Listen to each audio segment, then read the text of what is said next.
Hmm,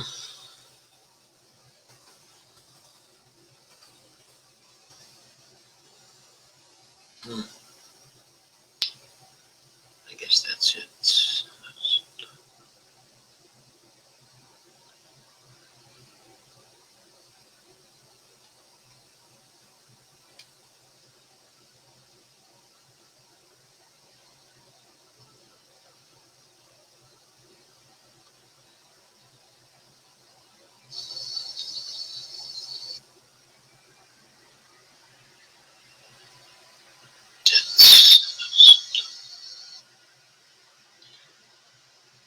Hi, everyone. I have to adjust my sound. You may be hearing delay right now. I don't know.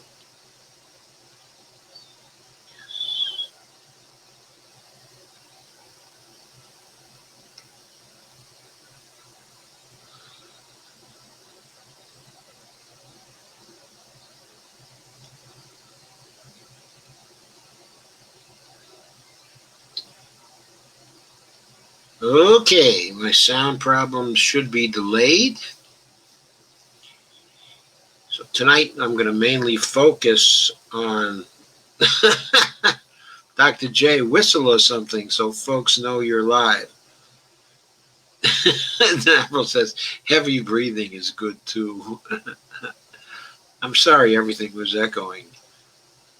So anyway, hi Dolores, Avro, Carmen, that is. And Kay, hi all, glad to see you. I miss you all on Joe's nights off. I got a suggestion for that, Kay. Since I'm now doing the short takes, what you could do on Facebook anyway is to host a watch party for one of the short takes that you like and invite everybody to the watch party. I mean, I might even be able to come myself. Anyway, you could do that on my nights off, which are Friday, Sunday, and now Monday, because I spend Monday doing short takes. I did put away 5 such short takes. At this point, I've posted 3 of them. Tomorrow I'll be posting a 4th, and Thursday a 5th. I'm pretty sure I might be putting in a few bonus short takes this week. Another couple of short takes. In particular, at this point anyway, I'm very interested in doing a comment on what General Milley had to say. I want to cover an article that appeared in the Chicago Tribune that Carmen sent on.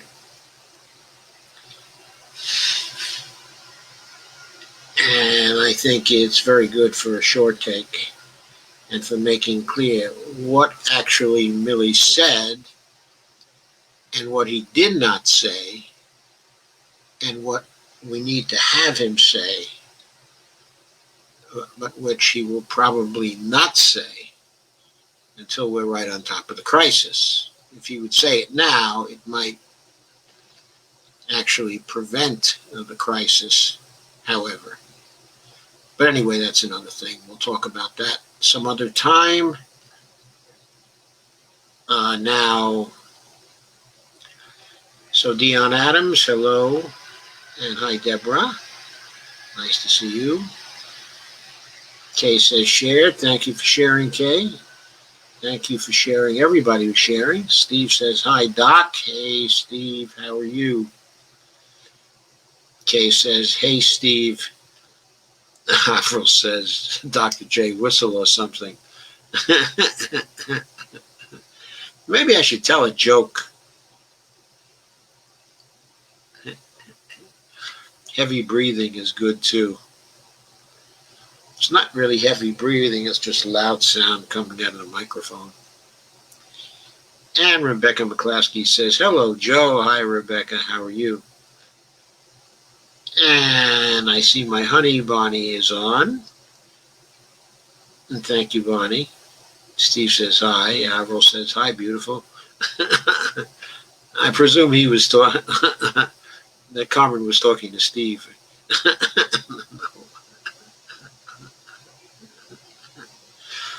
Carmen says, I got to see the ABC shortcake and the Biden self-sabotage. Good stuff. Yeah, the Biden self-sabotage. What is wrong with Biden? Carmen says, ugh, short take. Well, I thought shortcake was pretty funny, Carmen. Steve says, hi, Kay. And Steve says, shared. Thanks, Steve. Okay.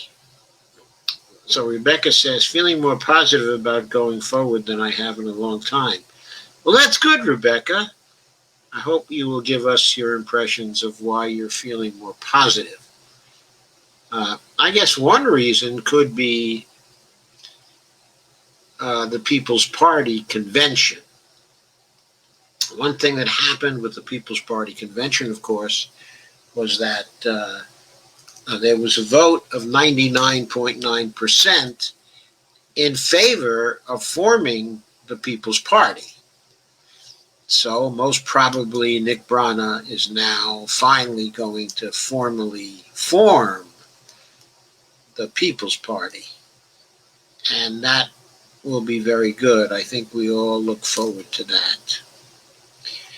But in terms of my impressions of the convention, I was really not at all disappointed.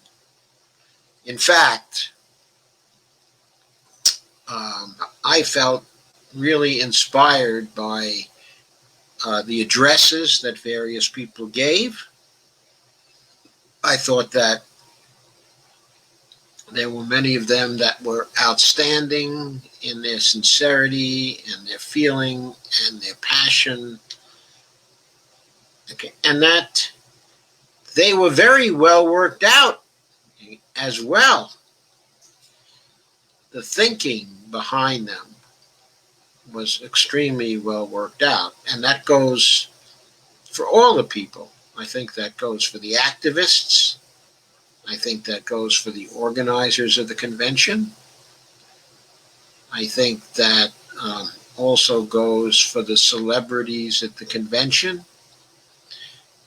for the live streamers who were there, some of whom were comics, well-known comics, specifically Jimmy Dore and Graham Elwood and Ron Placone and Lee Camp.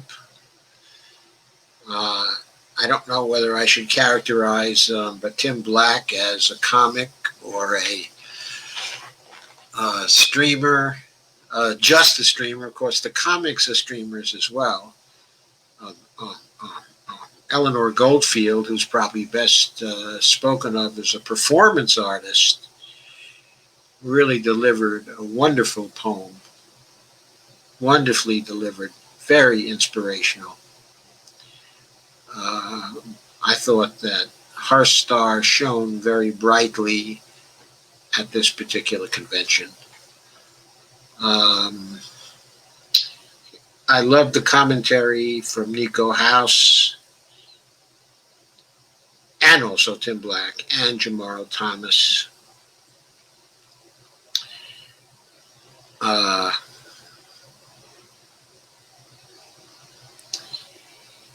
Okay. And I loved also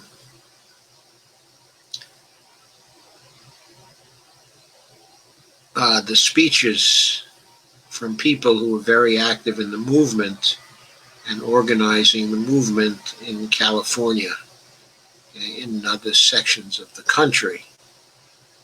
I love the activists who were instrumental in putting things together. I thought that Ryan Knight's talk was extremely well done. I hadn't heard Ryan before. And somebody here said that he'd been a Republican in the past, Kay, and not too long ago. Well, it struck me that as a Republican, he hadn't taken too long to learn some of the language of socialism anyway. And I was encouraged by that. And I thought that Nick Brana, as master of ceremonies, did a pretty good job. He was very genial. His tone, I thought, was just right, not too lavish, but very respectful. And Rebecca points out Chris Hedges took no prisoners. He did. He took no prisoners. He was great. He was absolutely great, Chris Hedges. I'm sure I've forgotten someone thus far. There was Danny Glover, who, of course, is really speaks in a heartfelt way every time, and it's very wonderful to see him. It was very wonderful to see very many people who supported Bernie Sanders during the campaign and who were here at the movement for a People's Party, and implying that going forward they would be taking the movement for a People's Party tradition, which I think also encompassed Bernie Sanders, all part of the movement, of the same movement, but these former very important supporters of Bernie Sanders appeared now to be thinking about going over to the People's Party. So I thought that was very, very important, because the People's Party needs all the help that it can get. I ought to mention Scott Santon's speech on the universal basic income. I am not primarily a supporter of the universal basic income. I prefer the job guarantee as a primary policy, and a basic income for people who cannot work or don't want to work for various reasons, and who need something to support them. And many of you know that I personally am for a job guarantee at a true living wage, not $15 an hour, but maybe $15 an hour in the lowest cost area of the United States, with cost adjustments for every other local area that has a higher CPI than the $15 an hour. But I'm not even sure about the $15 an hour for the lowest cost area, in the United States, because it may be that now $15 an hour, even in the lowest cost area of the United States, is not a living wage. And what I adhere to is the basic idea of the MMT job guarantee. The basic idea of that job guarantee is that people are to be given a living wage in the job guarantee program.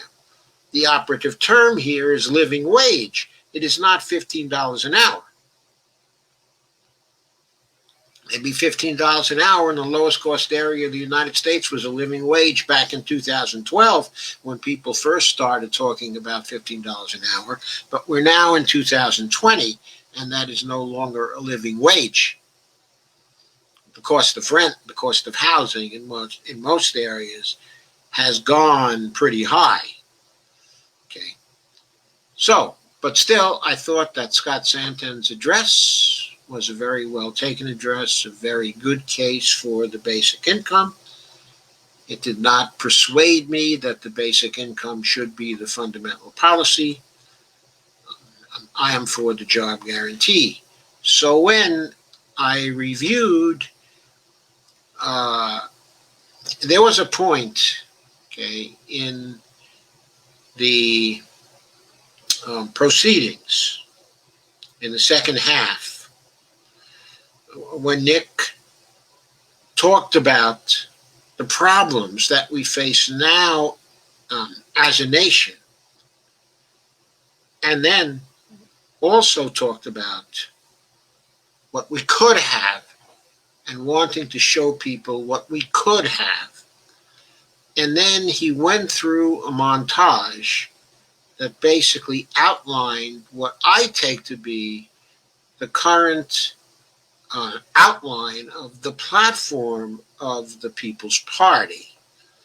And that platform uh, went through generalized policy statements about the basic issues following America or characterizing America and what we had to do to face those issues.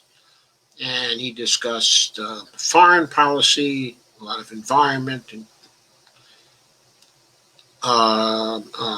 environmental issues and climate issues, on economic and social rights. Okay, the Economic Bill of Rights was mentioned.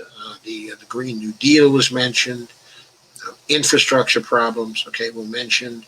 Criminal justice reform was mentioned. Also, racial justice was mentioned very prominently. There was no doubt about where the Movement for a People's Party stood with respect to racial justice issues and with respect to the protests that are going on right now in that particular area. I was very, very happy to see that.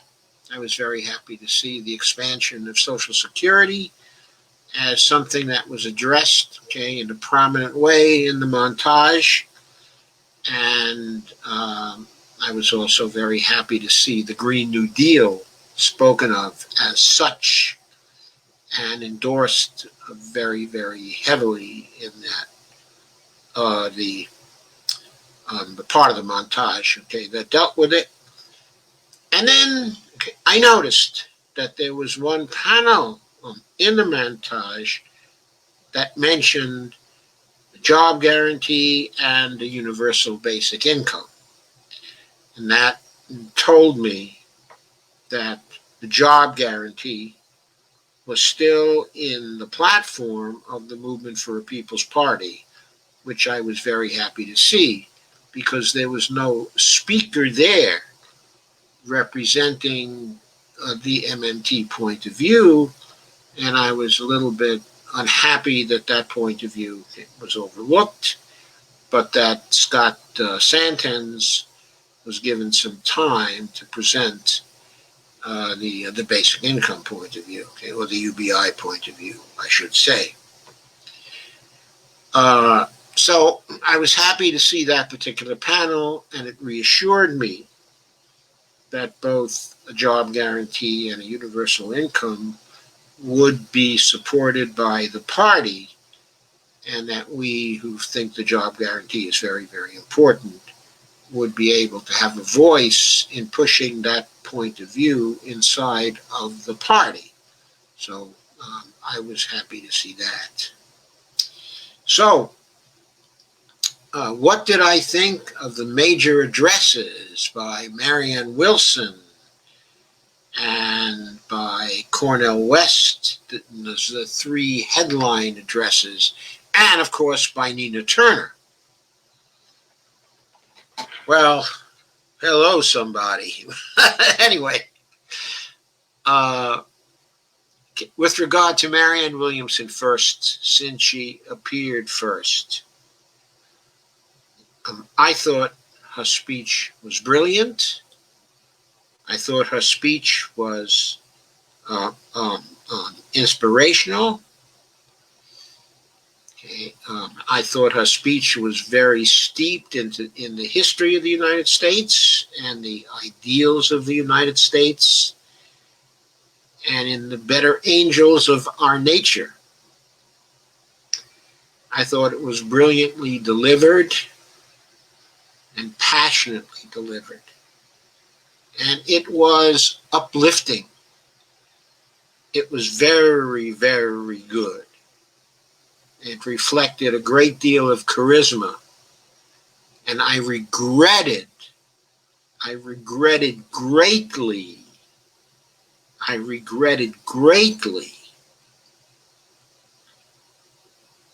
the format of the debates for the presidency that the Democratic Party had held, the format that gives those candidates so little time to talk and to outline their ideas. That format was simply designed to waste a lot of time and give a lot of space to the talking points of establishment candidates, to give them 90% of the airspace, and to give the reformers only a very small fraction, just because there were so many candidates. Most of those candidates had only a hair's breadth of difference from one another. And Marianne Williamson got almost no time to present her point of view during debates. No one could see what she offered as a person. You had to be familiar with her to see what she offered as a person of character and what she would have offered to the presidency of the United States. It's too bad that people were not familiar with a speech like this one from her prior to the Democratic conventions. I thought that she was really phenomenal. Now, of course, moving to Cornel West, he was really phenomenal too. And I loved both Chris Hedges' emphasis and Cornel West's emphasis on the fascist dangers we face, at this point. Of course, I'd heard versions of Chris Hedges' speech before, on a number of occasions, and the line about we don't fight fascists because we expect to win. We fight fascists because they are fascists. And I've always really rocked with that particular line. But getting back to Cornel West's speech, it was, of course, very impassioned, steeped in American history as well, steeped in ethics as one branch, important branch of philosophy, because he is a philosopher.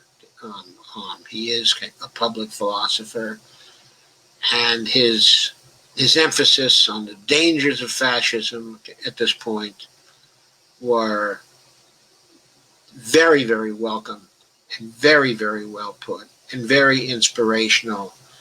And his emphasis on unity, on the unity of various peoples who are intent on opposing fascism in the United States and countering fascism in the United States, was very welcome to me. His references to key people within the Democratic Party who were in the fight, as well, to his brothers and sisters all across our movement, the progressive movements, all inspirational, all striking the right note, and all delivered in a way that is just unequal in our politics, and unequal in our public statements. I mean, the man is a phenomenon. And I'm going to tell you something. When I was younger, in like the 1970s or so, steeped in the behavioral sciences and doing heavy research, in that area, and knowing a lot about the philosophy of science, which, by the way, I still do. But at that time, I was very, very steeped in philosophy of science. I guess I still am, but I didn't have the broader perspectives that, I later developed. I was much more specialized in philosophy of science. But when I first ran into Cornel West's, in terms of seeing some addresses or some speakers, I was thoroughly convinced at that time that that guy was a bullshitter par excellence. I didn't have a positive impression. Okay, I had an impression of someone who was all up there and there was nothing really concrete, and that, okay, I couldn't see what all the fuss was about and what all the shouting was about. But after these campaigns, in which he functioned as a Bernie Sanders surrogate, I really grew to so greatly appreciate Cornel West and his flair for relating the philosophy, his philosophical perspectives, to current issues and to politics. I now think that he is wonderful at that and is wonderful in delivering inspiration to people. And now, of course, we come to the final headliner.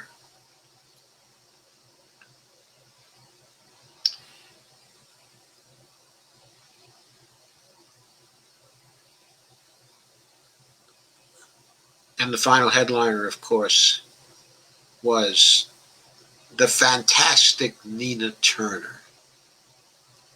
The fantastic Nina Turner.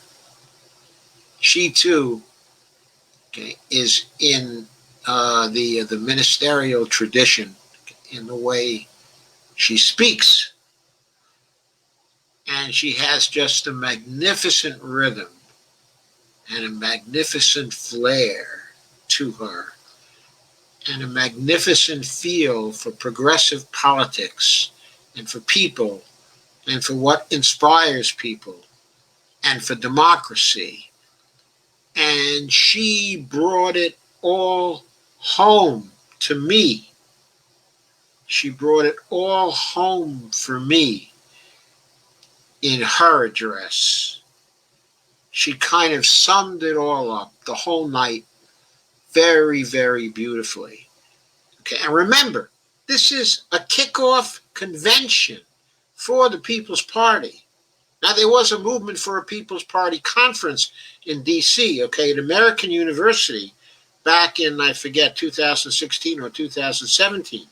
I was there at that, and I was talking at that with Steve Grumbine. Okay, we were together in RP, okay, at that time. And he and I gave presentations, okay, at that particular meeting. Okay, but that's neither here nor there. The point is, a lot of the same people who presented tonight were at that particular meeting. Okay, so Nick had experience with them, and they had experience with him. And he was able to call on them for this. And that was important. That was important in getting the right people to this meeting to speak and to inspire people and to kick off the People's Party in these troubled times where there couldn't be an in-person meeting, where this had basically to be a Zoom live stream, just a Zoom live stream, but so impactful. Unfortunately, I think it's being ignored by the mainstream. I haven't seen any coverage in the mainstream. They're trying to bury it. It's important that we not allow them to bury this. And the reason why it's not important, it's so important, is because the contrast between the speeches at this meeting and the speeches at the Republican and Democratic meetings were so important. This convention talked about what people really care about in this country. They were not strategically oriented towards getting a particular faction of the Republican Party wrapped in to the Democratic Party, or targeting a particular segment of somebody's base. They were not, in other words, just about getting political power for their party or for their candidates. This meeting was about the issues that really face America, that we care about, that were hardly mentioned in these other two conventions. These other two conventions took, 5 days and 4 days? 5 days and 4 days? And this convention took 6.5 hours on 1 day. And it was done. And much more of what really concerns us and what we want to do things about and what our needs are and what the things that may fulfill our needs are. It was all in this convention. It was all in this Zoomcast. And it was all wonderful. And it was all wonderful. And the spirit came from the big names and was all wound up in a ball at the end by Nina Turner in that magnificent way. And it also was expressed by each of the individuals who had a smaller part in the convention. And the spirit was carried forward by Nick Brana, who has husbanded the movement for a People's Party now since I first heard about it shortly after Bernie was destroyed by the rigging against him in 2016. Anyway, did I say shortly before? I meant shortly after it happened to Bernie in 2016. That was the first time I heard about the movement for a People's Party. And Nick, of course, was putting it together at that time. And he kept it alive during the 4 years when Bernie was running again and getting most of the oxygen from the progressive movement in the United States. Nick kept this alive. Okay. And that is much to his credit. And I'm sure it involved much personal sacrifice on his part.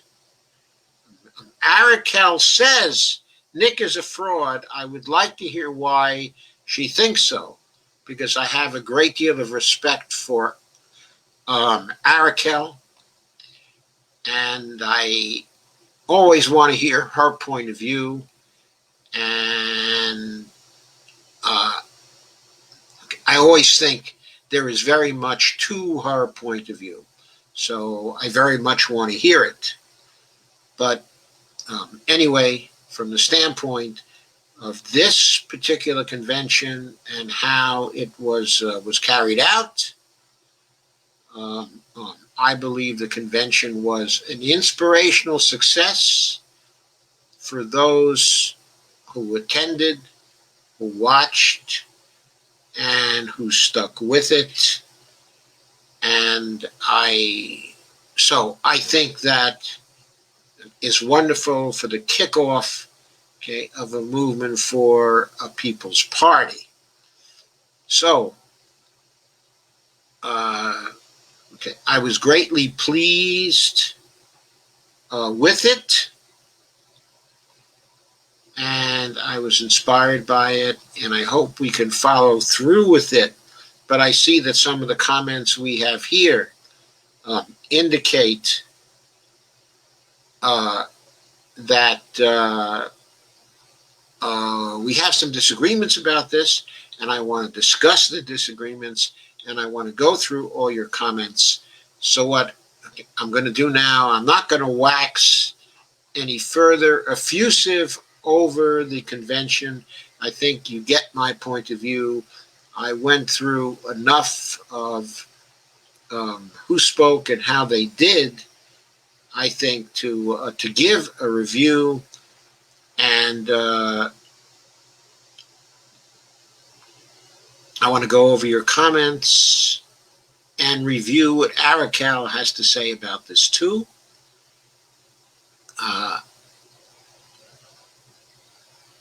So I'll do what I usually do, which is to go over the comments in by reading them out and then providing some commentary on the comments, and we'll have plenty of time to discuss them, and people will get to state what they felt about it. So I think we will start with Carmen, who says, no, it's for Bonnie. Steve Wolfbrandt is handsome, though. Okay, Evelina says, hi, Kay. Evelina says, are you flirting, Carmen? Laugh out loud. Kay says, love the movement for a People's Party convention. Margot says, hi, Dr. Joe and everyone. Looking forward to this review. And Carmen says, we MMT'd at the People's Party convention, and comments, some folks got mad. Oh, well, Carmen. I did not do any comments, Can MMT, in the convention. I was watching the convention, so I could hear what people had to say. Steve Wolfbrandt said, thank you, you're pretty cute yourself. And Rebecca McClaskey says, Chris Hedges took no prisoners. Steve Wolfbrandt said, please confuse me with Brad Pitt. Carmen, speaking case, Avril Mono says, they weren't really talking about anything, though, at the People's Convention. They were talking policy quite a bit. Kay says, Nick has done a great job with the whole organization. Well, he kept it together, it seems, in large measure. Okay, Deborah Wilson said, truth speakers like Chris Hedges, so refreshing. Evelina says, Steve Wolfbrandt, really? Then you are handsome, like Carmen said. Carmen said, no, I'm not flirting. Abdul is watching. Kay says, love Danny Glover. Yeah, me too. Met him once years ago in Wilmington, North Carolina, when he was making a movie or TV show there. He's wonderful. Yeah, most people say that he's wonderful, think he's wonderful. I haven't had the pleasure of knowing him. Steve Gunzo says, hello, somebody. And Steve Wolfbrandt said, I love the convention. I hope it develops into something tangible. That was my hope, too. Carmen says, hell, milk and Captain Crunch damn near costs $15. God.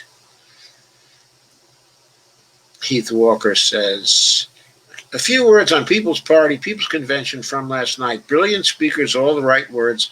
Those folks have talent and know what the people demand. That being said, Howie Hawkins realized over 30 years that both major parties were corrupted by money beyond any hope of repair, and spent the past 30 years building a party that isn't bought by corporations, that has 50 state ballot access with candidates, which was accomplished despite constant lawsuits from Democrats to keep them off the ballot.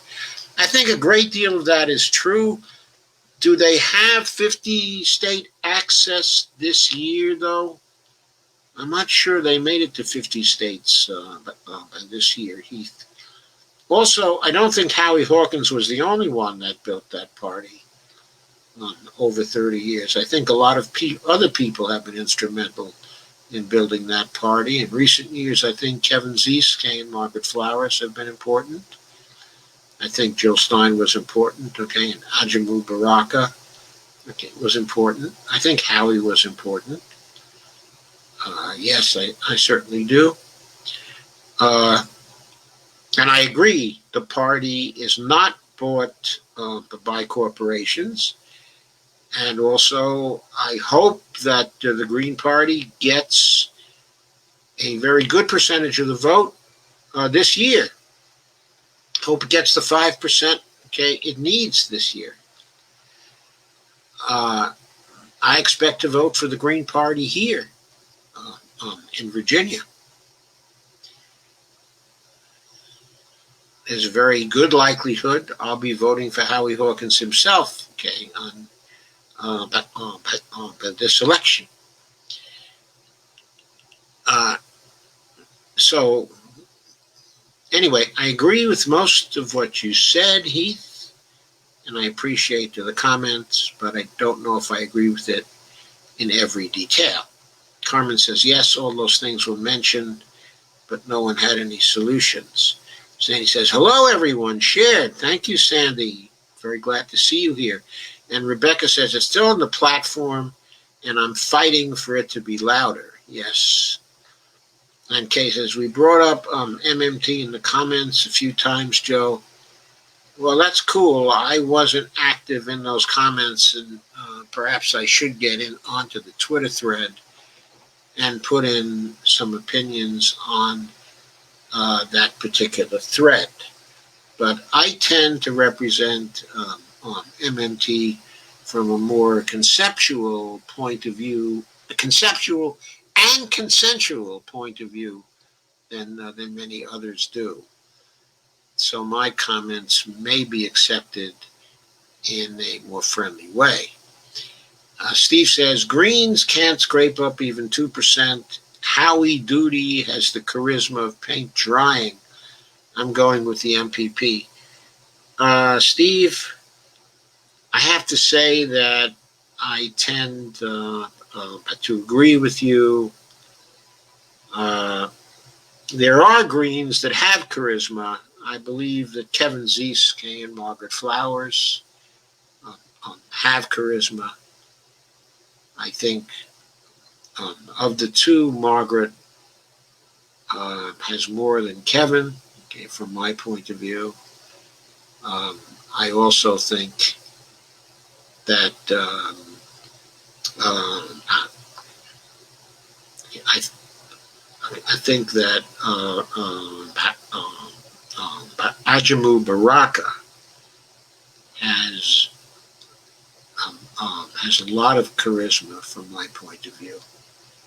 And I was sorry to see that he didn't run for the nomination of the Green Party as their presidential candidate. And Rebecca said, my only disappointment was a lack of economic address by a speaker, Stephanie Kelton or Fidel Kaboub. Then the job guarantee could have been front and center as well. Okay, is MMT.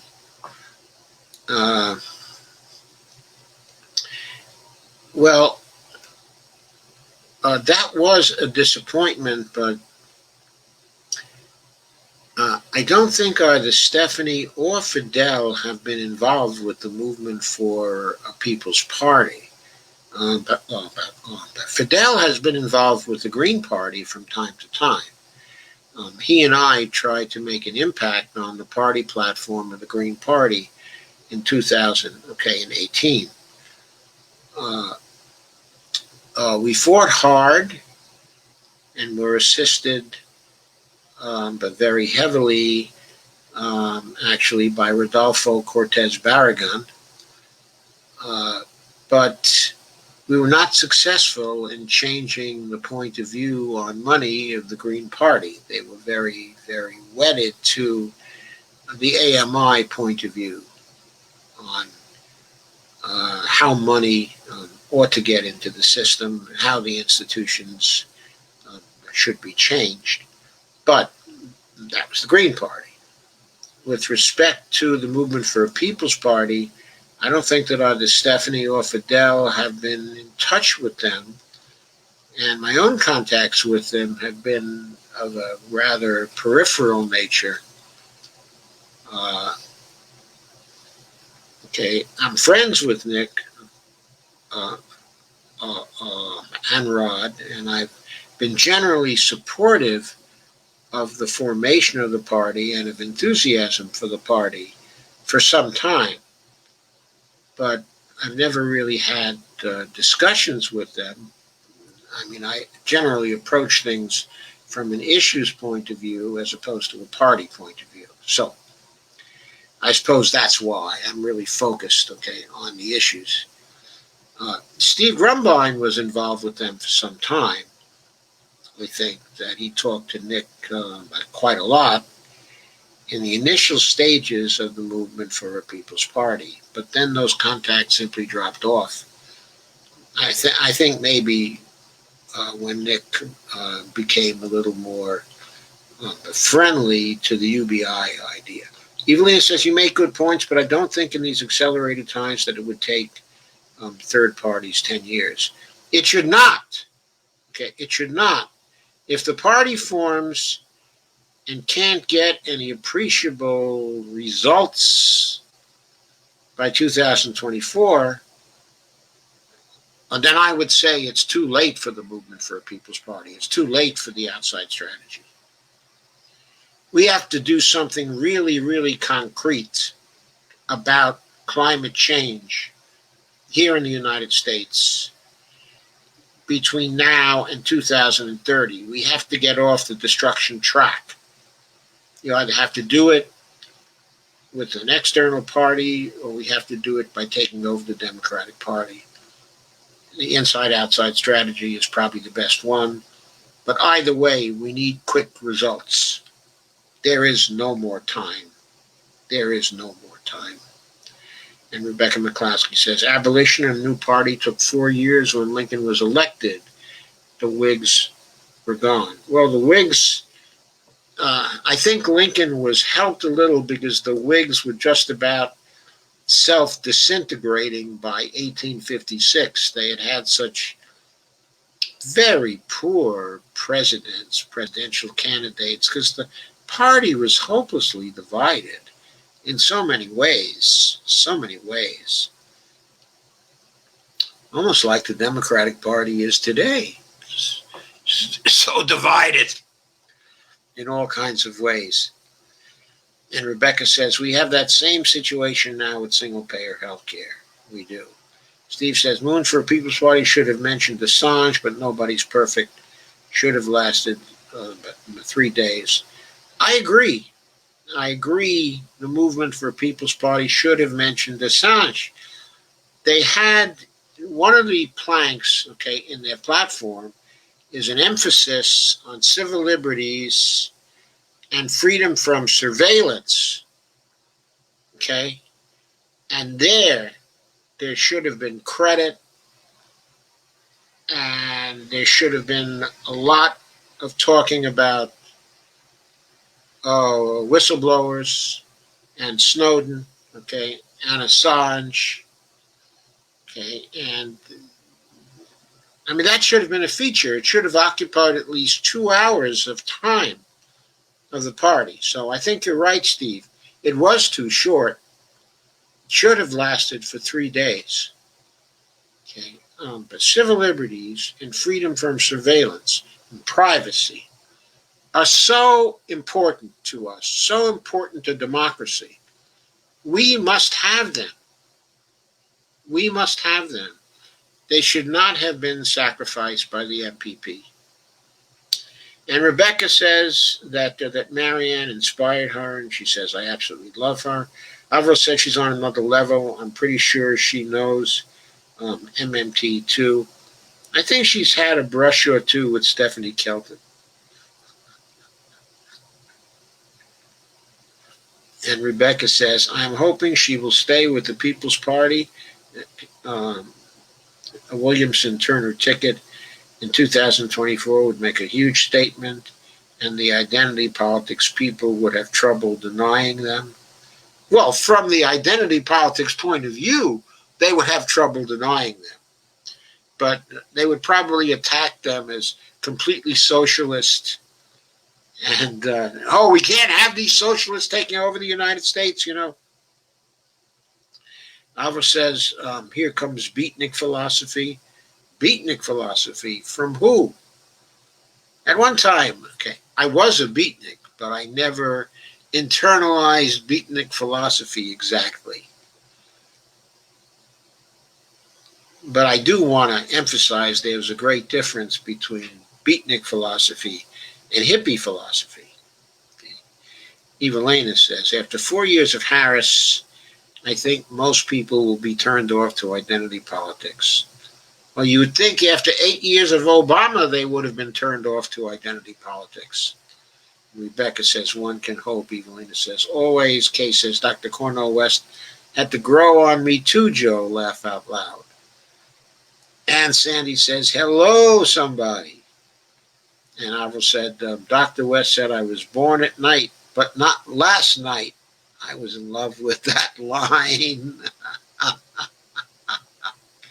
Yes, that was a brilliant line. And maybe for me, Cornel West was born over the years. Sandy says, I love Cornel West. Evelyn says, the great Nina Turner. Yeah, Bonnie absolutely loves Nina Turner, too. We talk about her a lot here in the house. Kay says, she tried really hard to bring Ohio into a positive place when she was a senator here. And so Rebecca said, Rising on the Hill finally covered today. I've watched some Rising pieces from this morning, but I haven't gotten to that one yet, Rebecca. Kay says, Rising had West on last week to talk about the Movement for a People's Party. Yes, I saw that one. Steve says, Twitter is censoring the People's Party convention. It is? How are they censoring it, Steve? And Rebecca says they trended second for a few hours during the convention, so you know the corporate elite had to shut that down. When you Google it, it is inconsistent too.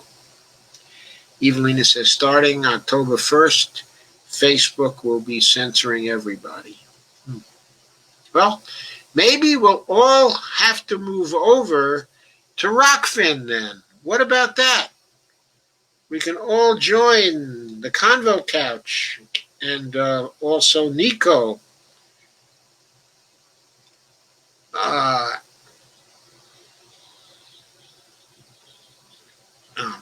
At Rockfin. I'm not sure who else is over there, but I think they're beginning to get some traction. And if Facebook starts to censor us, I think a whole bunch of us are going to move over there. Carmen says censoring is getting really excessive on social media. Kay says, I saw that today, Evelina. And Rebecca says, People's Party started right after the DNC convention in 2017.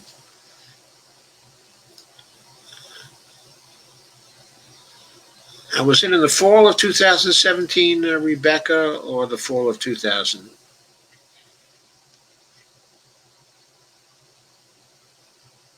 Or the fall of 2016?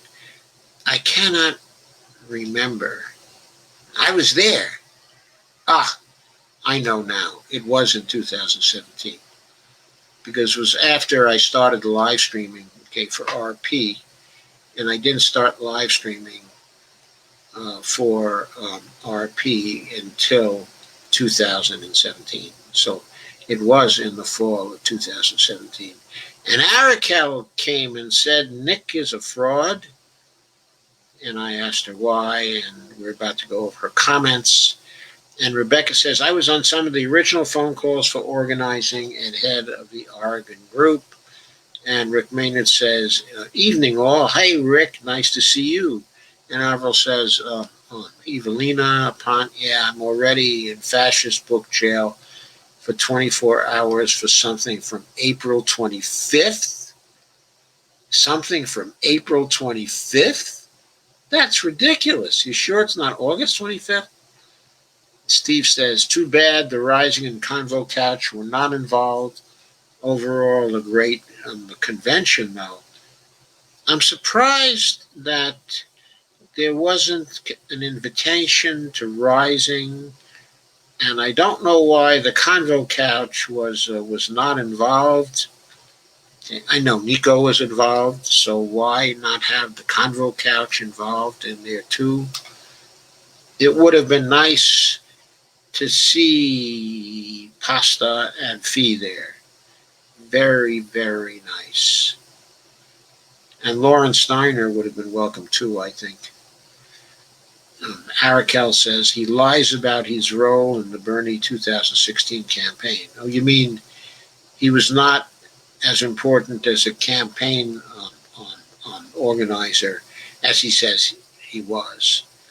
And Rebecca says, okay, Arakel, what is your solution and where is your answer to the duopoly? I'll wait.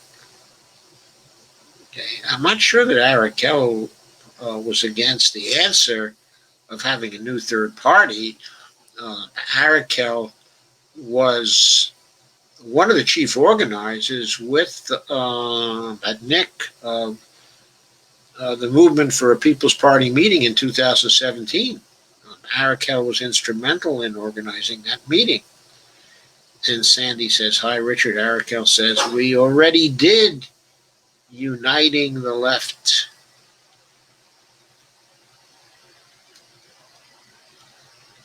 I scroll too fast, folks. I'll be back there in a minute.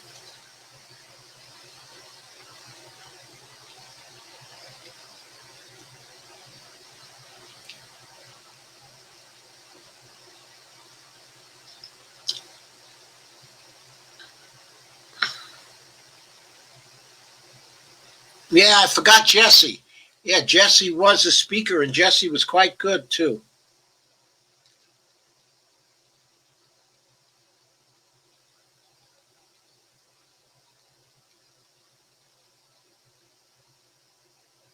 And Arakel says, we already did uniting the left with PIP, the Progressive Independent Party, until Nick sabotaged it. Beware. So, was this an issue of control where Nick wanted to be the sole leader of with respect to the People's Party, Arakel? Okay, so basically, you're saying it was a quest for power on his part. Steve says, Doc, you should have been invited. Well, I don't know if I should have been invited. I think I could have given a very good address on the job guarantee, but I don't know if I should have been invited. I haven't been very much involved with the Movement for a People's Party, only on a peripheral basis. And I don't think there's any particular reason why I should have been invited to give an address. Maybe if they'd had 3 days, perhaps. And Rebecca McClaskey says, what is PIP, the Progressive Independent Party? Steve Wolfbrand said, share to the groups. Rick Maynard says, I've had some of the same feedback. It had to do with the draft Bernie. Not sure whether it was a failed direction or not. The negative info was not strong enough for me to withhold my support. Arakel says, try Google. And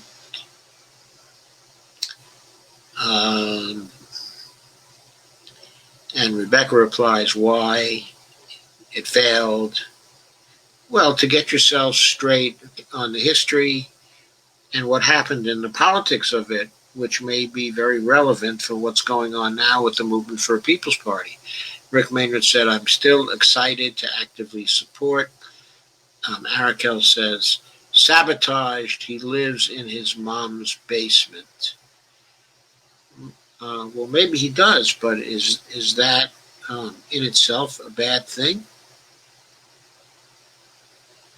And Arakel says, good luck with that one-man show. Okay, so you think what Nick is doing is basically creating a one-man show, and that's all he wants to do.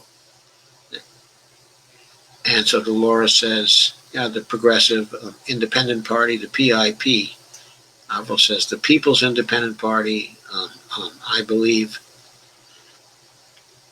Also, Dolores says, the PIP mission to continue the political revolution, further advanced by the Bernie Sanders campaign for the President of the United States in 2015-2016. Thank you, Dolores, for refreshing my memory about that, Arakel said. As if a dude building a conference online is a success in building a party. Well, I don't think he's a success, in building a party, but I thought this was a good kickoff conference for a party. I recognize that one of the things he has to do now since he got such a overwhelming vote, is to actually incorporate that particular party or form it as a formal organization anyway. And Kay says, uh,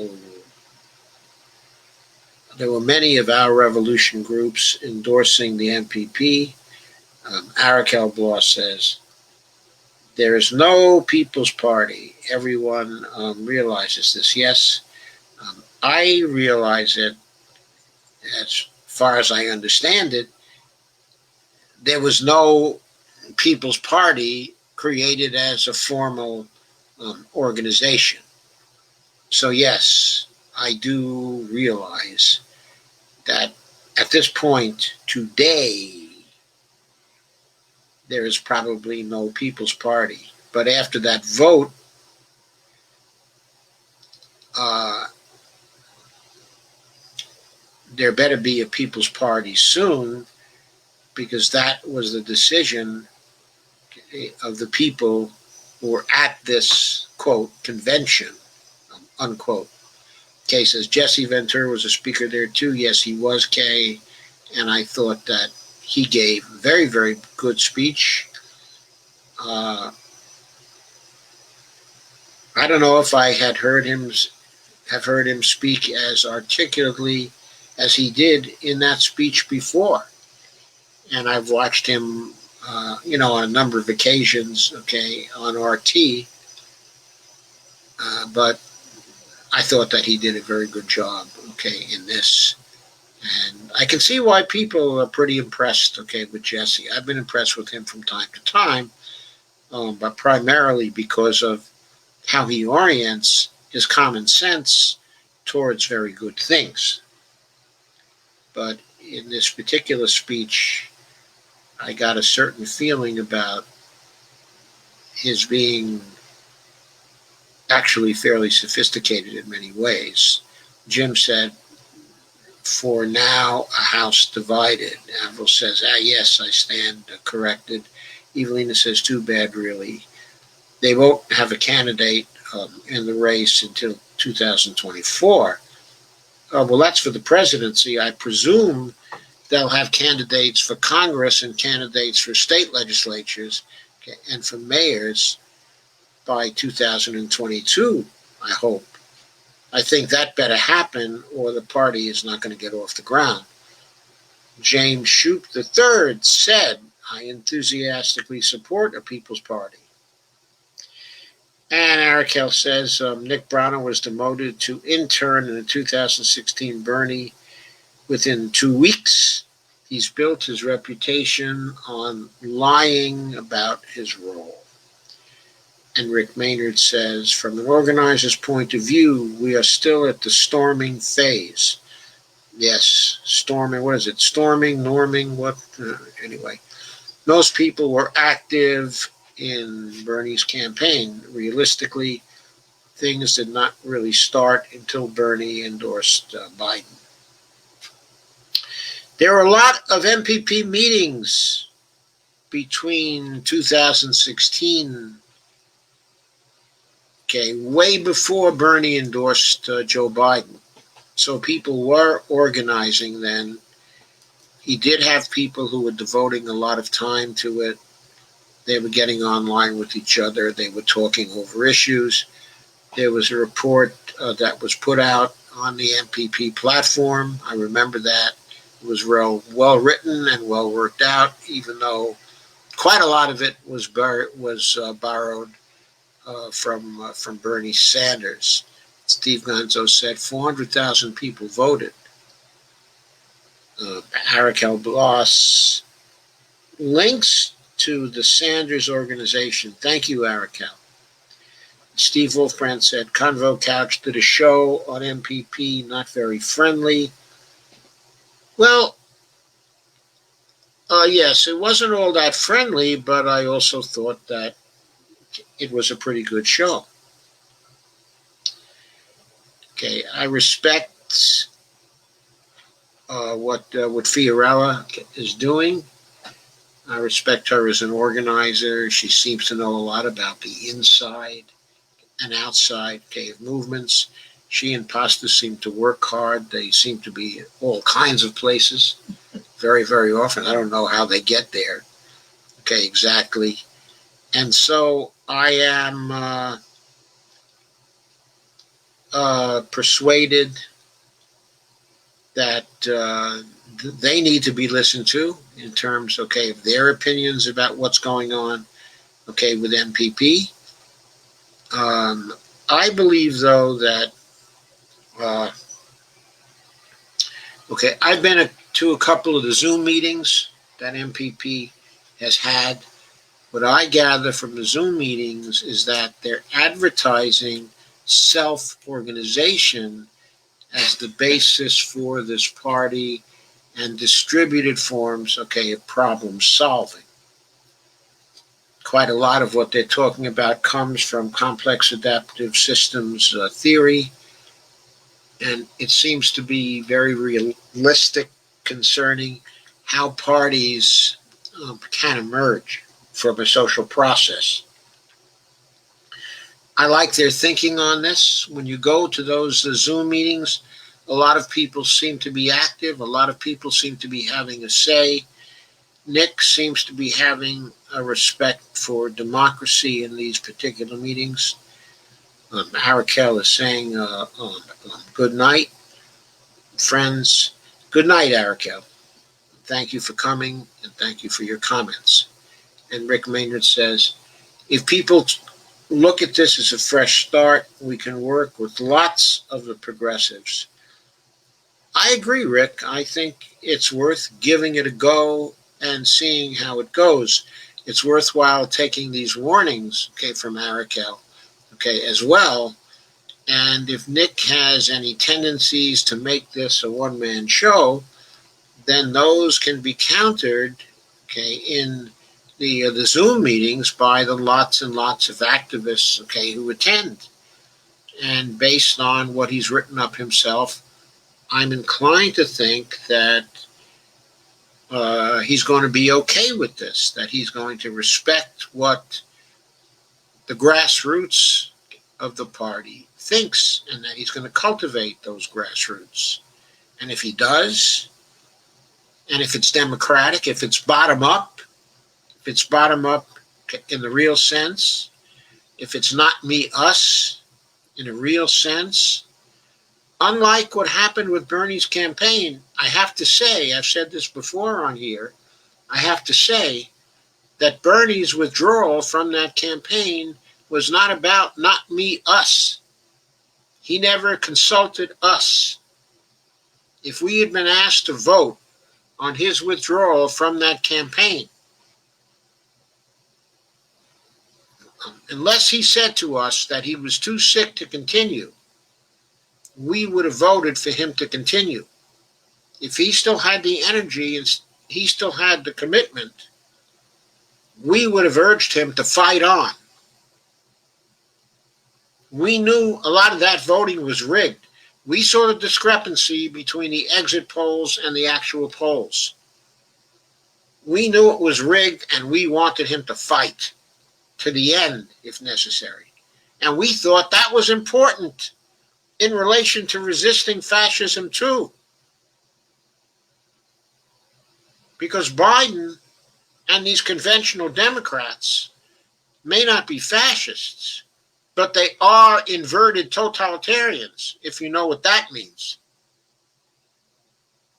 And we don't need that. One impression I got from the People's Party convention, at this point, is that rather than being a socialist party, or rather than being a green party, that the People's Party, if it does emerge from this movement for a People's Party, that it will be what the Democratic Party should have been if it had become and remained the party of Franklin Roosevelt over all the years since the time that FDR died.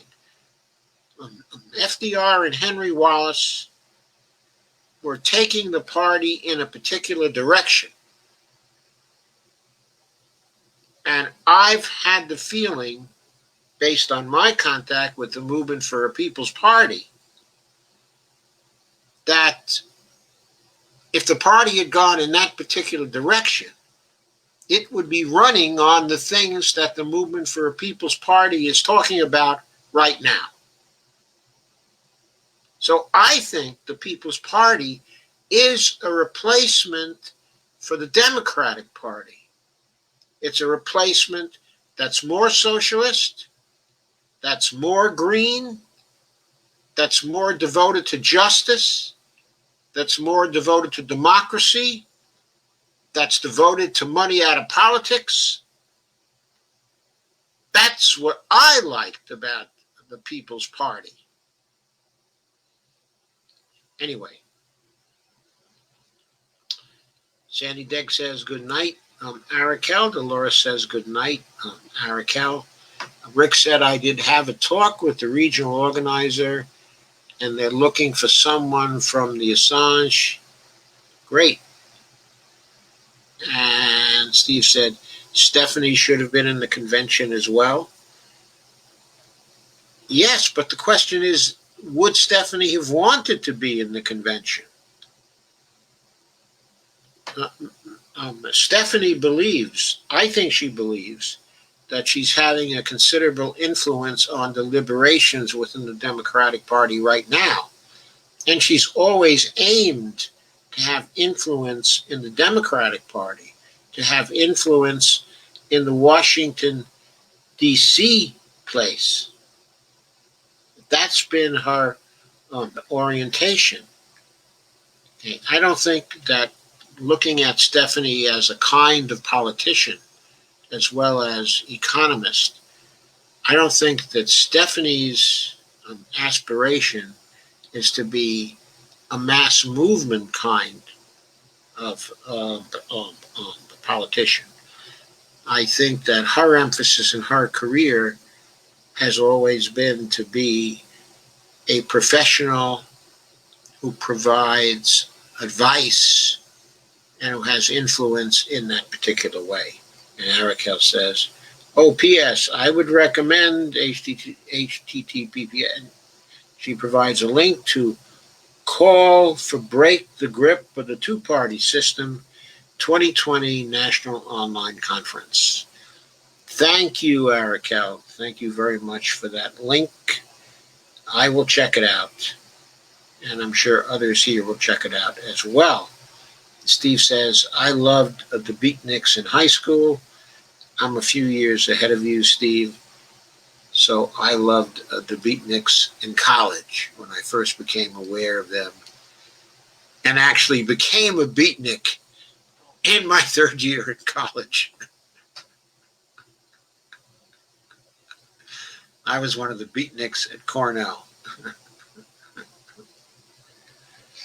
Sandy said Stephanie Kelton would have straightened Nick out on the UBI. I'm not sure Nick is for a UBI over a job guarantee now, Sandy. I don't necessarily have that impression. I don't know what happened between he and Steve Grumbine. Maybe good things did not happen. All I know is that Scott Santen's gained greater influence over the MPP. And while I appreciate some of the things Scott has to say, that I believe that the BI has to be secondary to the JG, that it's basically a supplementary policy because it isn't really grounded in macroeconomics. It's a projection of individual or household economics onto the policy stage. And of course, household economics does not recognize the reality, of macro forces, and macroeconomics and the emergence of things on the collective stage. Scott Santens never talks about that. he has no understanding of the emergent effects within a collective and the possibility that the emergent effects of having a UBI could be unfortunate, could be very unfortunate. Okay, if a UBI was really a UBI. On the other hand, if you're going to give people a UBI and make it available to everyone, and then you tax it away for most of the people who do not need a UBI, then basically it becomes a basic income for those people who do need a BI. And if that's true, if that reasoning is true, then I don't really have a problem with it. But it's still not the same. It's not the same, even that way. It's not the same as a BI that is distributed through the Social Security system to those who say they cannot work, okay, for a variety of reasons, including that they don't believe that their lifestyle is suited to having a having a place in the job guarantee program. Okay, I mean, I don't feel badly about people who say that I don't fit into the job guarantee program, but I do need support, so I would like to have a BI. I think people should have a right to a BI in that particular circumstance. So that is my orientation towards a BI. That's not the same as taxing the UBI, taking it away from everyone who's above a certain level, okay, of income. That's a different policy. Anyway, Jim Bird says, for now, a House divided is likely to be the best. Just vote down ballot. Why would we want another Obama to control Congress? The damage he did was crazy bad for the American worker. Yes, it was. And Sandy says, Dr. Joe should straighten out Nick on the UBI as well. I'd be happy to talk to Nick.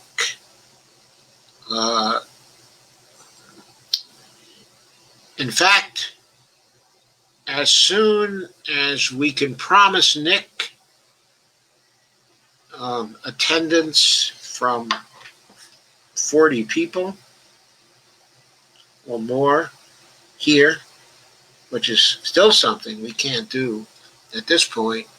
Now we're running in the high teens, okay, or low 20s on a regular basis, and sometimes lower than that.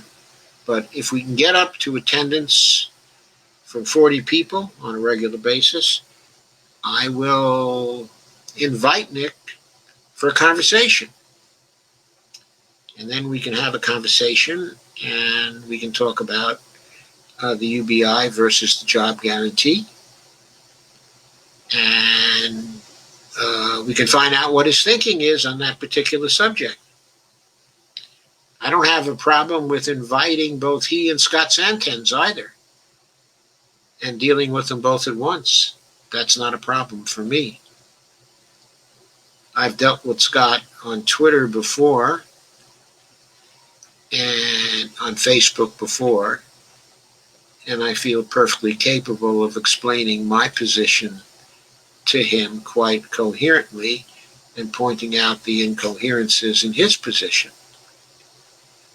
Rick Maynard says, most people I hear are doing MeWe. Well, Rick, if you could let me know who most people are, I would be happy to know. Joe Rogan's, and Steve says, Joe Rogan gave The Rising a huge shout out today. Jim Bird said, vote Biden was a total letdown. I can well believe that. Rick Maynard, anything that says pandemic is an automatic censure. Yeah, Joe Biden needs to dismiss his whole team from Madison Avenue. Those marketing people are terrible. Build back better? Build back better? What is that? Build back better. Every once in a while, he fits it into a speech of his. And all you feel like saying is, boy, that is so cute, Joe. That is so cute. Build back better. What does it mean? It means that in the midst of this total collapse of healthcare and the total collapse of feelings of safety here in the United States and total collapse of our economic system here in the United States, we're going to have to build everything back, but better. He wants to go backwards. He doesn't want to go forward. No, well, that's true, but that's not what build back better necessarily means. I mean, I'm not sure what it means. I think it's just a cute little Madison Avenue alliteration. Okay? It's not a slogan that really has any meaning for people. That's the trouble with it. He would have been much better off just going with Green New Deal. That slogan has a great deal of meaning for millions of people already. He should have grabbed onto it. He thinks he's being different, he's being special by using Build Back Better instead of Green New Deal. He's saying, I'm different. I'm more fiscally responsible. I'm more realistic. I'm more pragmatic. I'm more conservative. That's his shtick. The only thing that says to me is he's more stupid and stubborn. And by the way, I may as well advertise as long as I'm sitting here saying it. I just did a progressive short take. Did I do that short take today or yesterday? I've forgotten already. But anyway, it's something like, is Joe Biden too stubborn to win the presidency? It's on my Facebook page. Yes, I did it just yesterday, and I posted the one on the ABC Act today. That's what I did. That's what I did.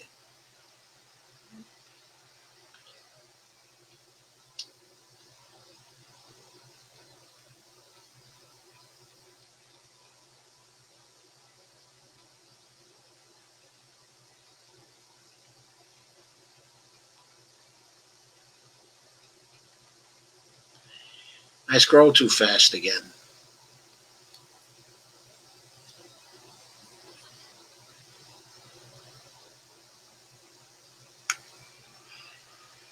And Sandy gives the link to MeWe. Thank you, Sandy. And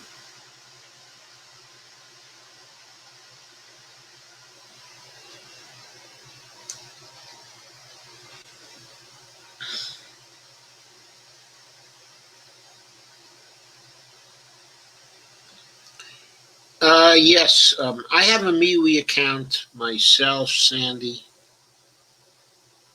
And occasionally they send me notice that says, you've got a little credit for this and this and this at MeWe. And I just think, oh, well, I've just gotten into YouTube. After Facebook, I've just gotten into YouTube. And now I'm thinking of getting into Rockfin because they seem to have a better financial plan than I've seen at MeWe so far. Kay says, I never heard of MeWe. Yes, it is an unfortunate name. It's sort of like not Me Us, but less coherent. It sounds like Pee Wee, unfortunately.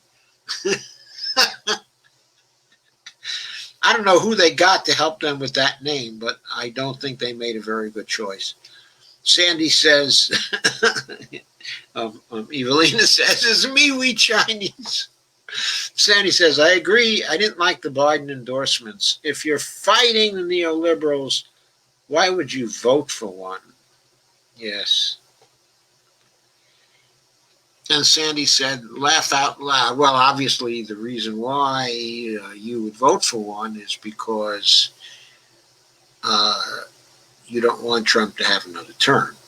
That's why you might vote for, a neoliberal.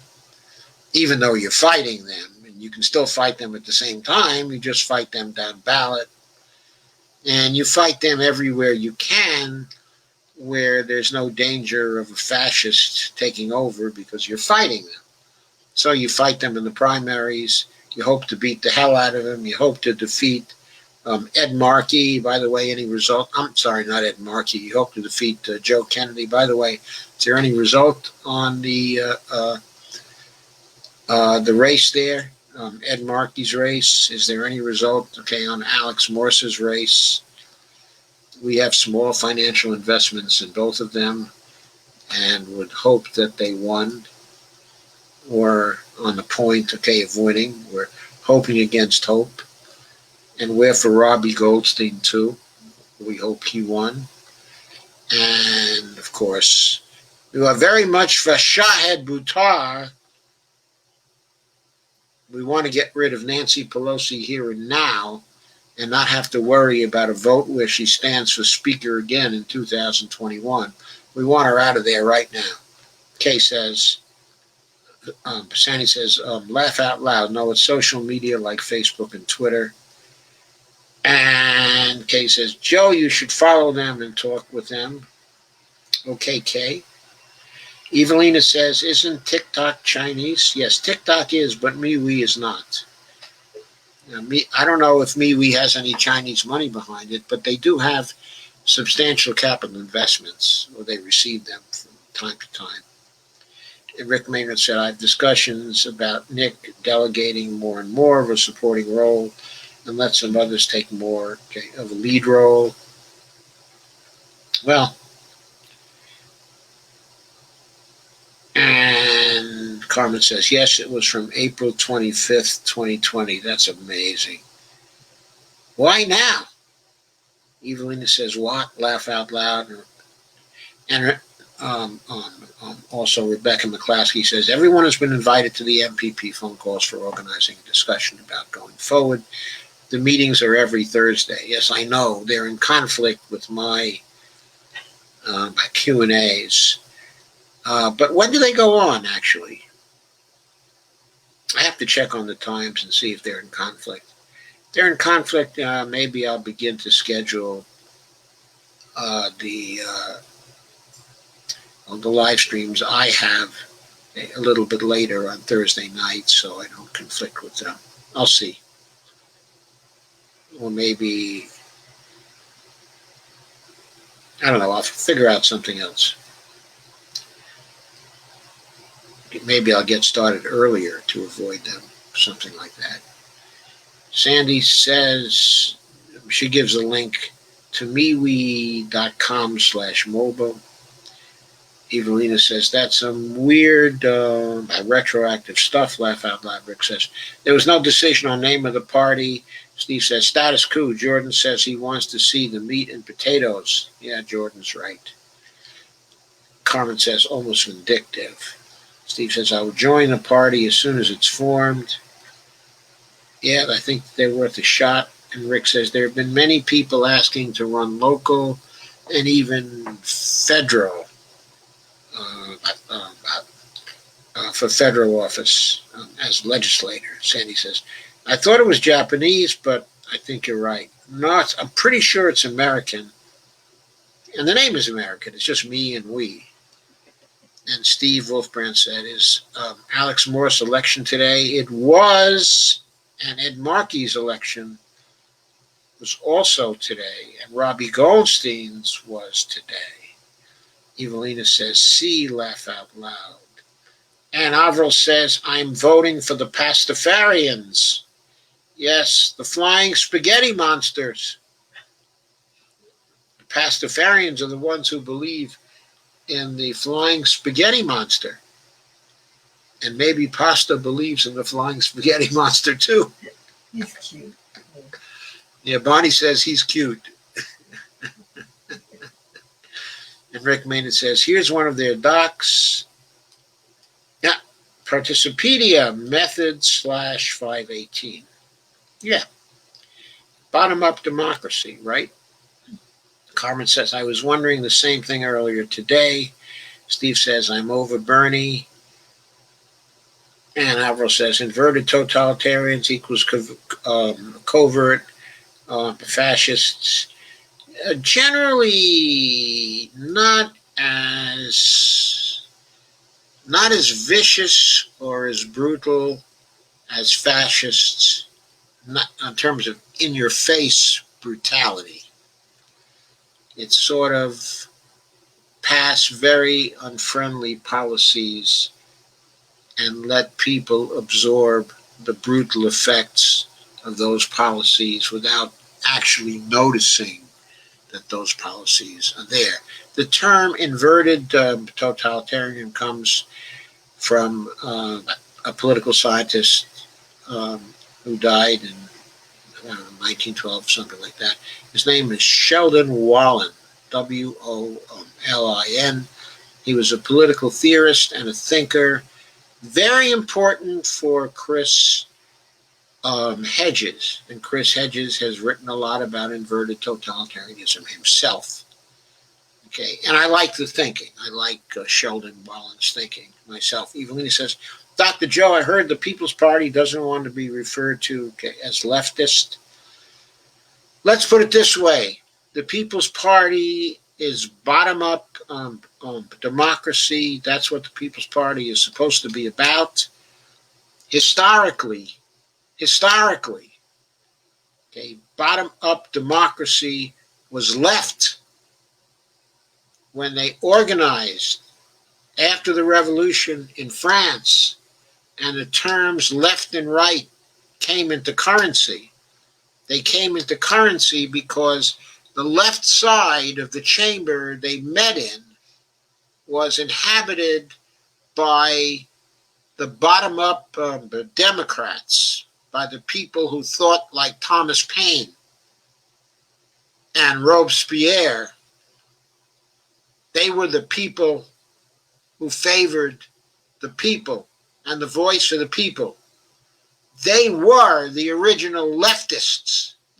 So maybe the People's Party doesn't want to be referred to as leftist.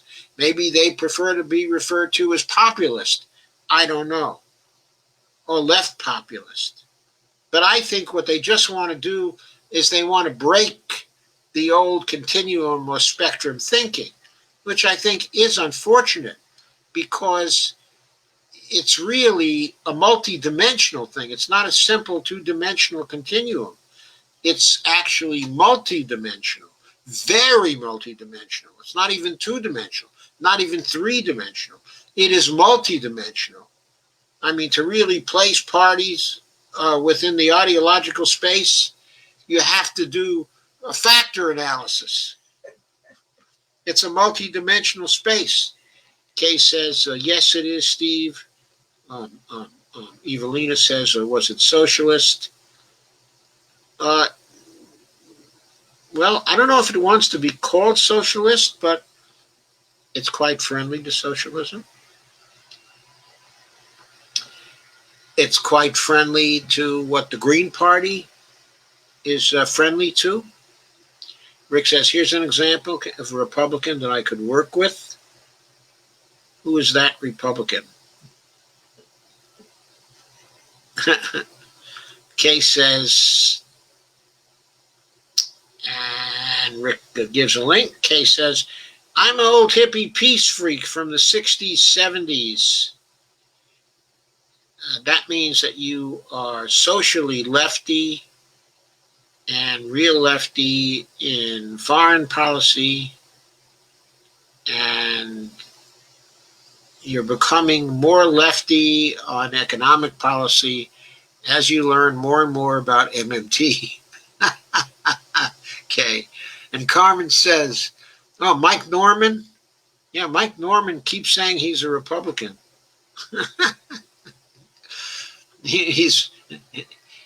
There are only a few Republican MMTers in existence. Now, it may be that Mike Norman thinks he's a Republican, or I think maybe he even voted for Trump. I don't think he's pleased with Trump now, though. Anyway, Mike is certainly an MMTer. And as for the other Republican type MMTer, I don't know if he would classify himself as an MMTer, and I don't know that he's really much for the Republican Party right now either, but I think he may come from those roots. And his name is Ed Harrison, and he's an economist. Okay, he's very well known. We'll be covering some of his work really pretty soon here. But anyway, he's been very friendly to MMT since his attendance at the Fiscal Sustainability Conference in 2010, where he was extremely active and made great contributions to the conference from the floor, asking questions and asking for clarifications on various things. Right after that conference, he became very friendly with MMTers and carried their writings on his blog. Randy Ray's writings, Warren Moslow's writings, and Marshall Auerbach's writings. Have both candidates written up what they're going to do for the people? Are you talking about the major party candidates? Mm-hmm. No, Trump has deliberately not written up. The Republican Party has declined to have a platform. And Joe Biden has virtually indicated that he's not going to follow his platform because platforms are meaningless anyway. And we saw a Republican today say it was all right for a 17-year-old to kill someone. Oh, yeah, there were a number of them who were justifying the 17-year-old who shot two people, supposedly in self-defense, like he was defending himself when he came from Illinois carrying an AR-15 or whatever the hell he was carrying in order to defend himself against the protesters in Kenosha. He came to exercise his free speech by firing his gun. Then he called his mother to tell him. And then he called his mother to tell her that he killed two people. He was evidently really proud. Evelina says, not convinced with the UBI. And she says, Hoy convinces by UBI, which I think means not convinced with the UBI. And Avril says, this device sends automatic emojis too without me touching them. That's two different devices. Is my electromagnetic field that strong? I think, Carmen, you're just hot stuff. And what we said, let's see.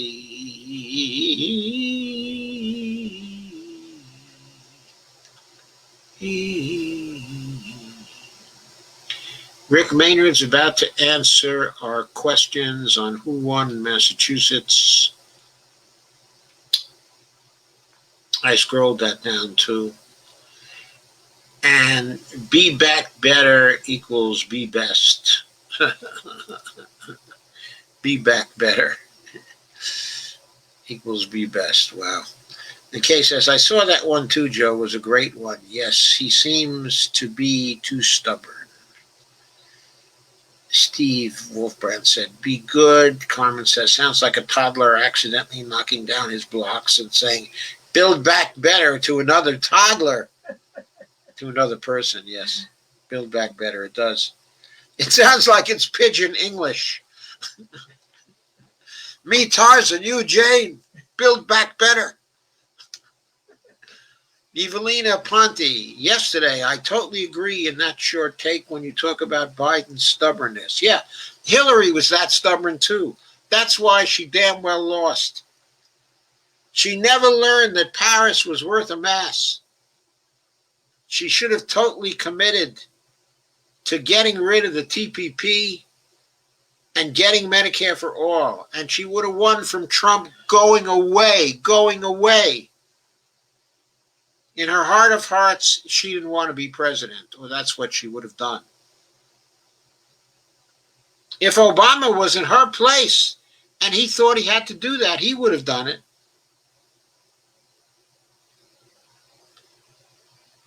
Avril says, well, my other device does it too, so I don't know how to explain it. And Kathy Langan says, Marky won. Hi, Kathy. That's good news. Avril says, Wee Herman, does the Alamo have a basement? Did he find his bicycle? Kay says, I just found out that my own town, Canton, Ohio, has an Our Revolution chapter. Wow! The Hall of Fame. The Football Hall of Fame is in Canton, Ohio, isn't it, Kay? The Canton Bulldogs, whose star was Jim Thorpe. The Canton Bulldogs were among the first professional football teams. And they were a powerhouse because they had Jim Thorpe. And Avril said, Kathy said Markey won. Steve says Markey won.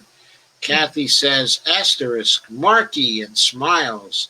Kay says, glad to hear Markey won. Wonderful.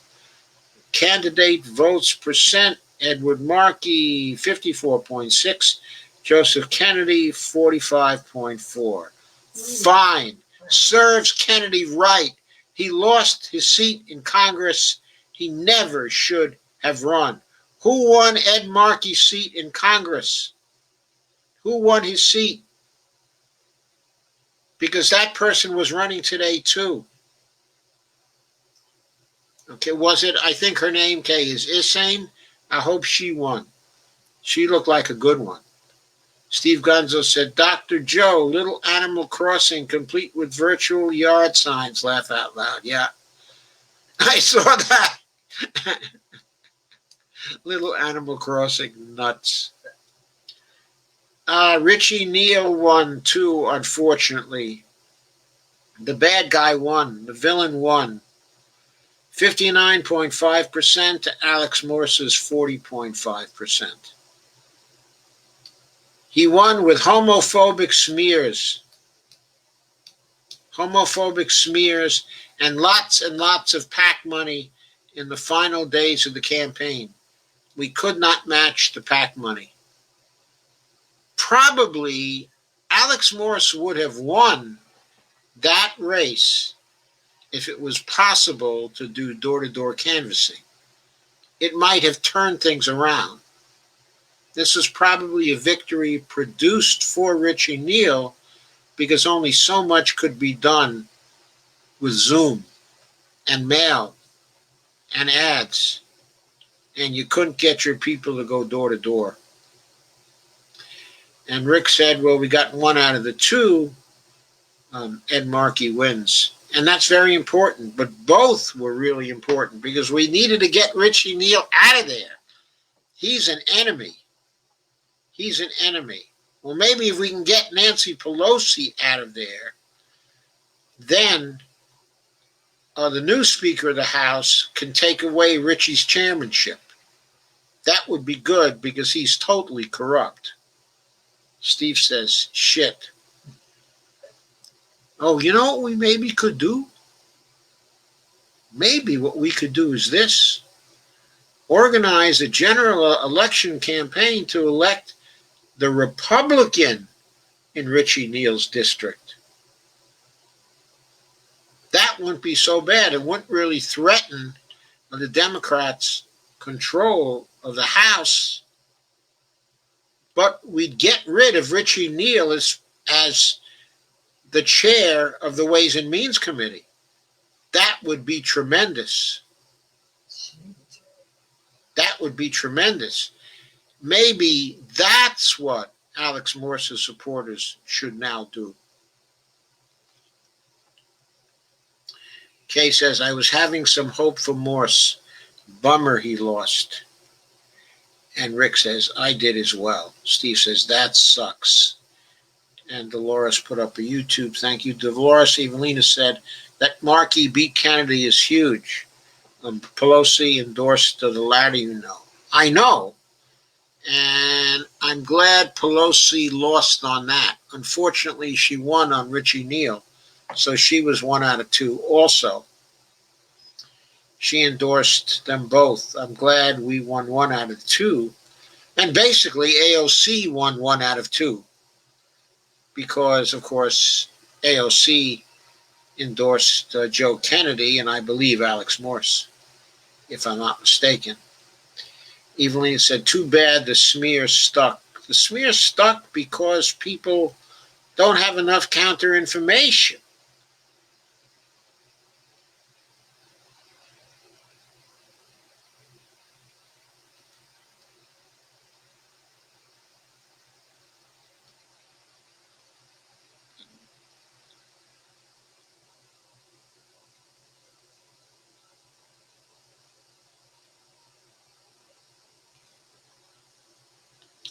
Okay, let me get that back here. And Evelyn says, too bad the smear stuck. That is disappointing. And Alvaro said, what about Nick Hanna? Or is he a Republican MMTer? I'm not sure Nick is an MMTer, first of all. I'm also not sure Nick is a Republican. I don't know if he's a member, okay, of the Republican Party.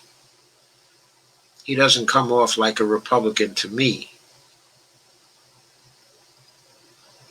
I mean, he is way to the left of anybody in the Republican Party, as far as I can tell. I mean, I think Nick Hanauer is just about as lefty as Tom Steyer. Steve says, MMT seems to be becoming very popular. Joe Rogan was discussing it today. Yeah, Joe Rogan's got a head on his shoulders. And Kay says, I married my first hubby to save his ass from the draft, and had my son too because they still kept bothering him.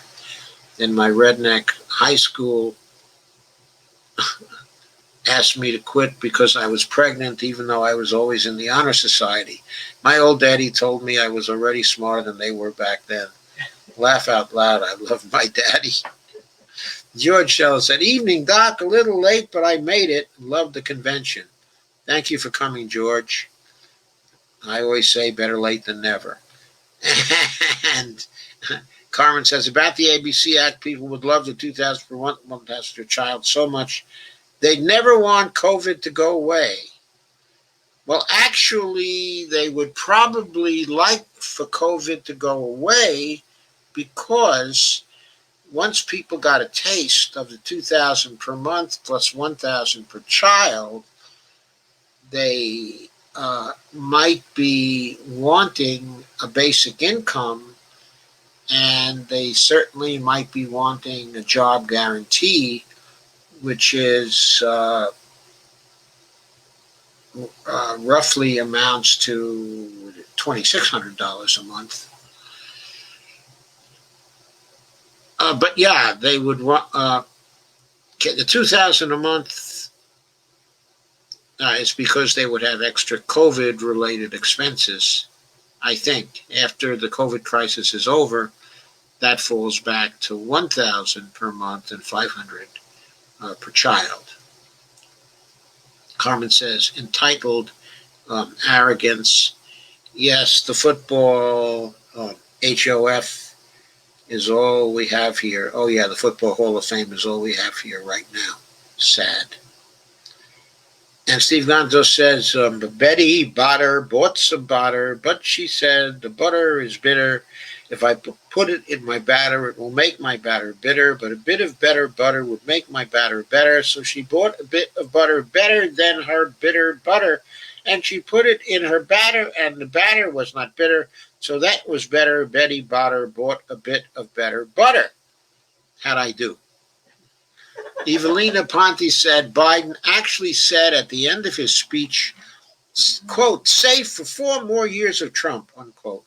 What an unfortunate slip. He meant to say safe from, quote, unquote. Everybody's going to point to, I think that was a disaster when I think about that. I'm sure Trump's going to use that, okay, in an ad and at the same time point to Biden's cognitive decline. Oh, that's really amazing. I mean, give this guy the cane. Give him the cane right now. He needs to retire. They need to nominate Bernie. Avro says, but Pelosi has been boozing a lot lately, you think? Maybe she's been ice creaming a lot.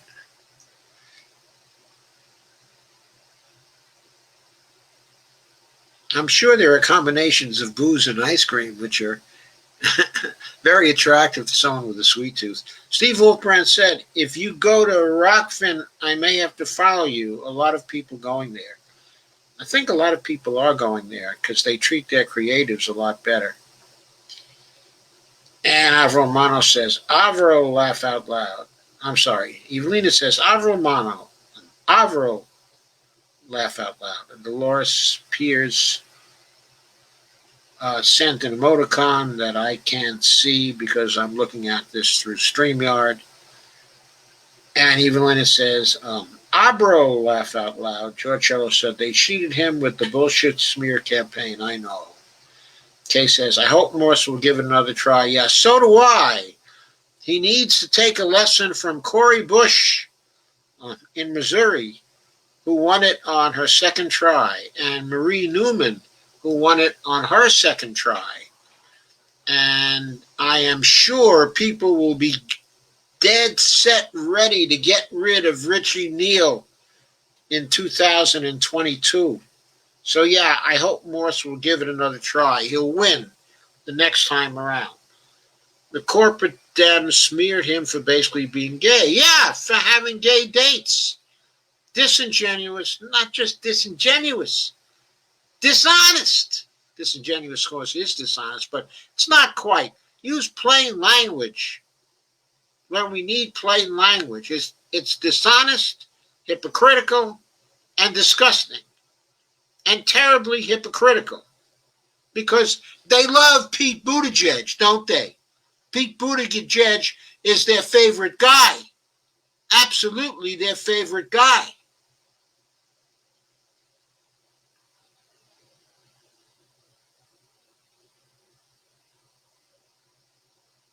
They didn't smear him for being gay. They smeared him for being a democratic socialist. And they used his being gay to get rid of the democratic socialist. That's what that was about. That's why they smeared him. Ivor said, that's why an FJG would be mandatory to balance things along with the ABC monthly payments. The ABC monthly payments, it would be mandatory to balance things along with the ABC monthly payments by giving people a choice. By giving people a choice. Because people have to be free during a time of COVID to stay home. To stay home. There might be many FJG jobs if an FJG job can be structured, which allows them to stay home. Then they could take such an FJG job and they would not need the basic income that is in the ABC Act. But for now, ABC Act is good. And I said, Carmen said, I didn't know which party Nick H. Is affiliated with.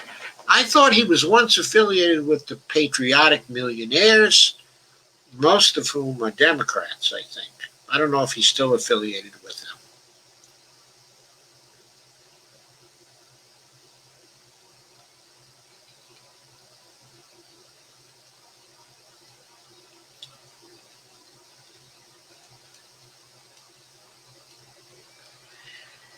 Carmen said,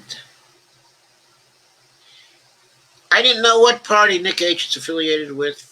And Evelina said, I didn't know Pelosi had endorsed him. Yes, she had.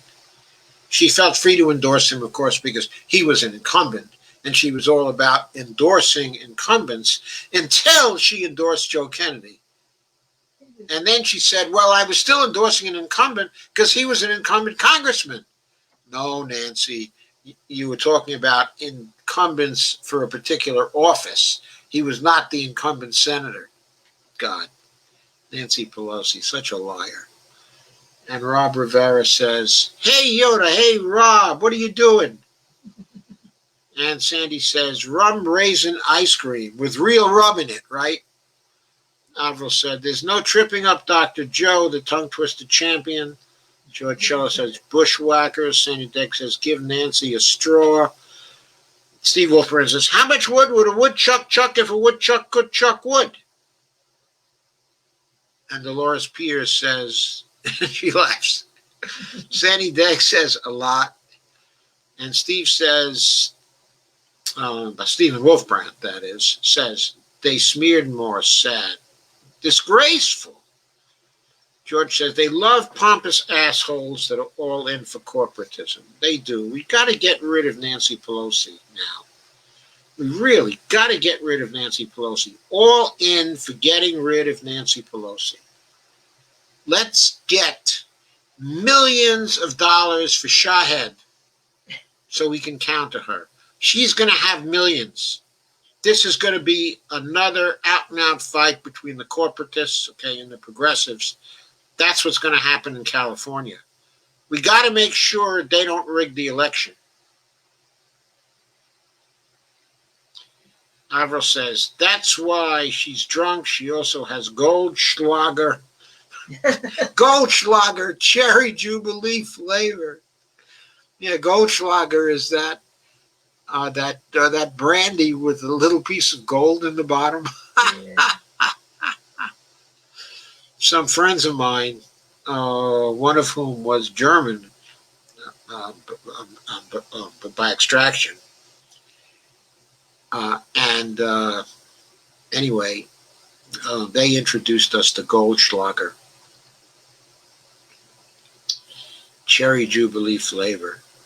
George Ellis says, Doc nails the tongue twisters, which is interesting for a stutterer, which I am. Yeah. But I did well on the tongue twisters. Yeah, I was in the right mood at the right time. And the velvet vegetable vodka, says Avro. And George Shell says, they're smearing the crap out of Buttar, but I think it's falling flat, fingers crossed. The only way to make it fall flat is to get him enough money to refute all the crap. But yeah, they've been smearing the crap out of Shahed for weeks now. Yeah. We know about that, Yeah. and we got to fight against it. Now that the Massachusetts primaries are over, and we can focus on who among the progressives is in danger for the election, who has a competitive election, or who has elections that they got locked up. We can concentrate our fundraising on people like Shahed, who have a tough race ahead of them. George Shell said they're smearing the crap out of Buttar. So, George's is the last comment. Any other comments or questions? I hope to go over a few other things tonight, but the People's Party convention, or the convention for a People's Party, was that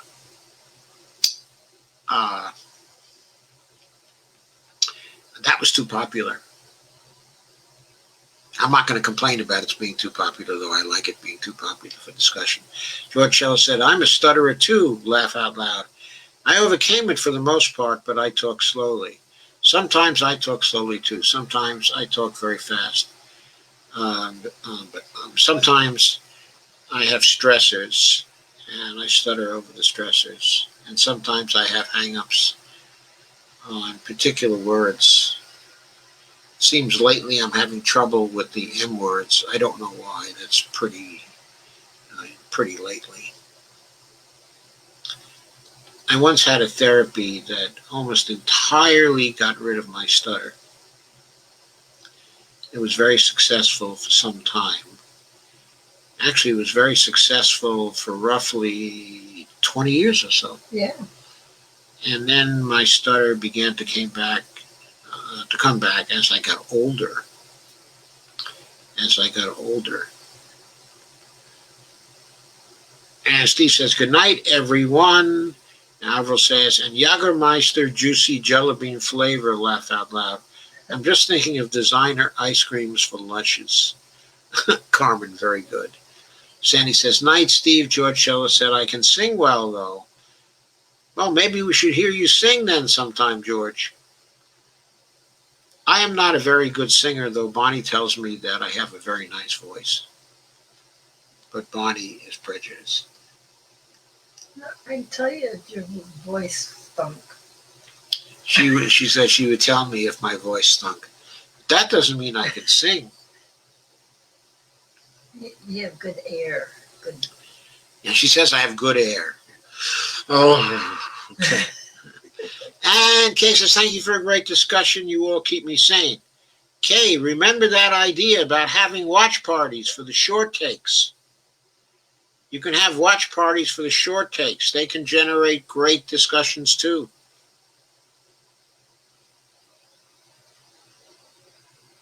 Evelina says, funny show tonight. Thank you, Evelina. And Rick says, night. And Rebecca says, Marky won. Yes, Marky won. That was good. Unfortunately, Alex did not.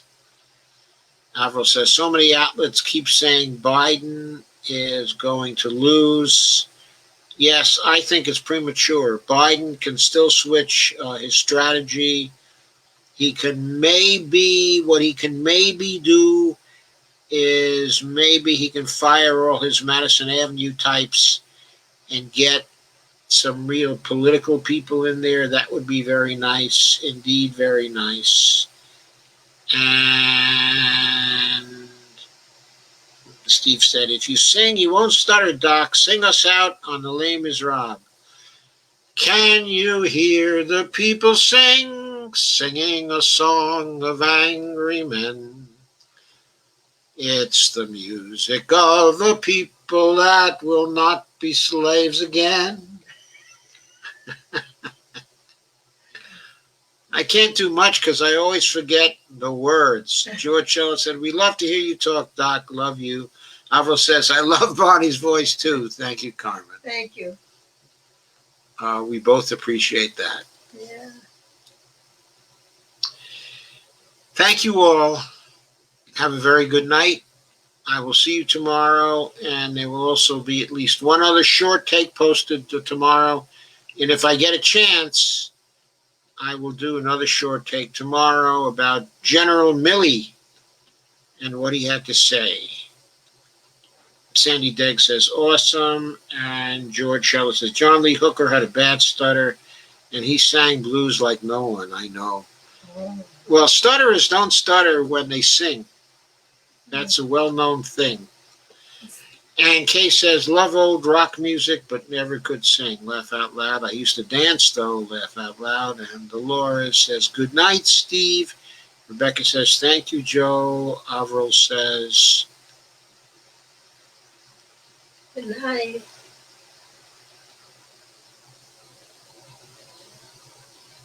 Biden did a pretty good speech, though, except for that one thing that can be used in ads by Trump. He did a pretty good speech, right? Except for that bonehead play right at the end.